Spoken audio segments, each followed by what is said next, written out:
Leo tarehe 13 mwezi wa 6 2025 tuna kikao muhimu sana kati ya Tanzania uhamiaji na Burundi uhamiaji, na kikao hiki ni kukuza mahusiano na ushirikiano katika masuala ya kiuhamiaji katika hizi nchi mbili.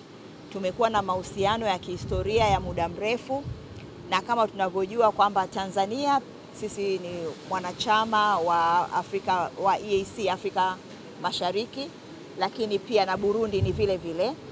Kwa hiyo katika kukuza mahusiano haya tunajua kwamba masuala ya kiuhamiaji, raia wa Burundi au raia wa Tanzania anavuka mipaka anakwenda nchi nyingine, kama jinsi ambavyo makubaliano ya vipo katika wanachama wa Afrika Mashariki, lakini kama pia akitaka kufanya kazi au akitaka kufanya makazi katika nchi mojawapo ya hizi mbili, kutokana na mahusiano hayo. Lakini masuala ya uhamiaji yakitumika vizuri, tunajua kwamba yanaleta maendeleo katika nchi, kama vile tunavyoona utalii, uwekezaji, kufanya biashara na mambo mengine ya kijamii.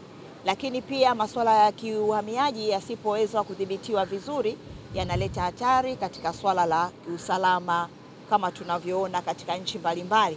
Kwa mahusiano mazuri tulionayo kati ya nchi ya Tanzania na Burundi, leo tuko hapa kuweza kushauriana, kudiskasi kwa undani zaidi masuala ya kiuhamiaji, kuhakikisha yanakuwa salama na kuleta maendeleo, na ukizingatia sisi kama Tanzania tunaelekea pia katika uchaguzi mkuu mwaka huu Oktoba 2025.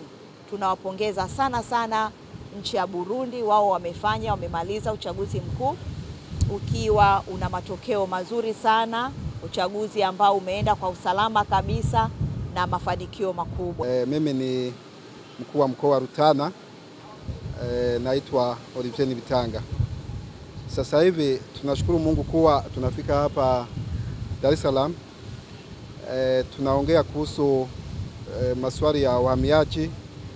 Sisi Burundi tushaingia kwenye East African Community. Kuvuka kutoka Burundi na kuvuka kwa upande wa pili hatuna shida, na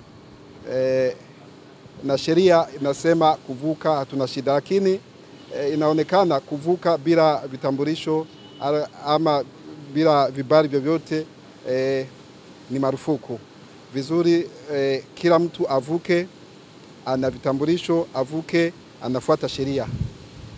Sasa hivi hatujakuwa na tatizo sana, lakini inaonekana kuna watu ambao wanatoka Burundi wanaingia upande wa pili.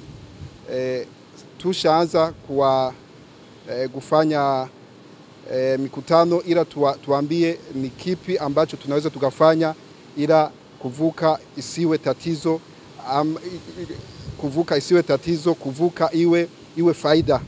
Sasa kwa kuvuka inaweza kawa faida kwa uchuruzi, kwa kuzunguruka yoyote ile, lakini ukivuka vibaya inaweza kaleta tatizo.